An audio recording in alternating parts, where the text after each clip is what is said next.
Catus Maximus here. This is, I'm going to try to make it quick with a bunch of edits. How to fix broken power tool handle. This is not like a gluing or, if the handle's really cracked up or broken, totally fractured, there's nothing you can do. This is more about where these things, which is really common, break off in the handle. This is the dewalt DW311, which they actually discontinued, but I got it for 10 bucks. It has its problems. I'll do a review on it. But one of them was that this fitting or bung on the screw head side broke off there on the handle, and then the boss that the screw threads into in a different hole broke off down there. So this is just a simple way to deal with it. The one where this broke off still has its boss right there, and so you could just get a longer screw, put a washer on it, and the screw will just stick out over the surface of this, threaded in there. If you don't have a screw quite the right size, maybe it's a little larger, just drill that out. It's plastic. Just drill it out so it'll accept a larger fastener. This is much more difficult to deal with because this would be the screw head side, and you can see there's just isn't much plastic, so you wouldn't want to just run a screw coming in the opposite direction because it's just going to break in no time.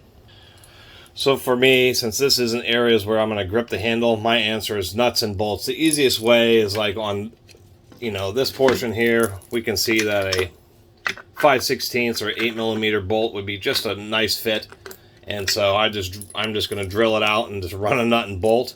I actually have a little 5mm or 3/16 bolt because this one that's broken here is so close to the head of the fasteners, the cross fasteners that bolt the handle to the body of the tool, that I am severely limited in exactly what my choices are. I have to drill out the 5/16 and then use a really small fastener to kind of offset to the side of the hole so I can get it to fit. You'll see what I'm talking about in a minute. If you have issues, which is common, where these just strip out, the answer is to find a screw at the hardware store that's just slightly bigger than whatever is the screw that came out, and then just drill it and put in the replacement screw. That's the easiest way of dealing with when the threads have just stripped out of the plastic. But when you've got these broken bosses, I've tried gluing them. You can use super glue or special plastic glue. Some of them work, but a lot of times they'll just break again where you glued it. So just running a bolt through, drilling it out and just running a bolt all the way through the handle, easiest way of dealing with it. Quick note, if the problem that you're having is one of these, like cross fasteners, and you don't have much extra thickness, you're worried about drilling it out bigger because it may make it too thin, your second option is just to drill it deeper with a drill bit that just fits inside the hole, and then just get a longer fastener, and maybe there'll be enough meat at the back to be able to get a secure threading of the replacement fastener. So that's the other option, is when you have a bunch of depth, is just to try to drill it deeper. Like on this, on the back of the motor, you want to make sure that you don't impact the motor itself when you are drilling it out. Anyway, now since I happen to have like these sleeve bolts, but since this happens to be an 8mm 5/16, I'm just going to drill this through. I have both halves of the handle together. That way I can use the hole that's already there as kind of a guide to make sure everything stays centered. And once again, this one I'm doing oversized because of this screw and how close the hole is to the body. I can't actually put an 8mm bigger bolt. I have to use a thin bolt that's offset to the side of the hole just to be able to get it to clear and be able to run the bolt through it. Using a DW222 to fix a DW311.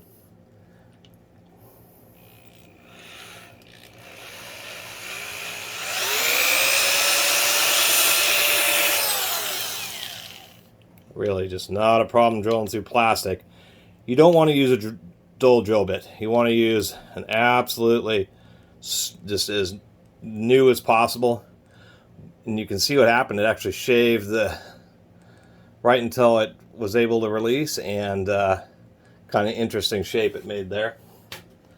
And we'll do the same thing on this hole, being a little bit more careful.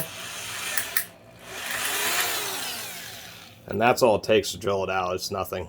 You could grab a drill bit with a pair of pliers and make the hole. And here we have it. I happen to have that shoulder bolt, so this shit's a little more flush, but it's not a big deal just to have a regular nut and bolt. And once again, this had to be offset. Really a difficult one to fix here, and that's the solution, is just using a slightly smaller diameter fastener. Obviously, I'm going to have to grind or cut this off so it's not sticking out so much. But that's the solution. Doesn't look pretty, but to tell you the truth, having a through bolt like this, so much heavier duty. The handle will now have to completely break off. Or that is what will happen. The handle will break off before these fasteners give it up. And so that's really the solution I kind of like doing, even though it kind of looks funky on the tool. It's really a super secure way of doing it. And is this something you'll never have to worry about it again? The one thing I would worry about is never pay much money. DeWalt discontinued the DW311 for a reason. Even though this one actually works, they had issues with the blade clamp mechanism not being the most reliable, mainly due to a really weak spring. Problems with the mechanism that keeps the spindle aligned vertically. I'll show you what I'm talking about here.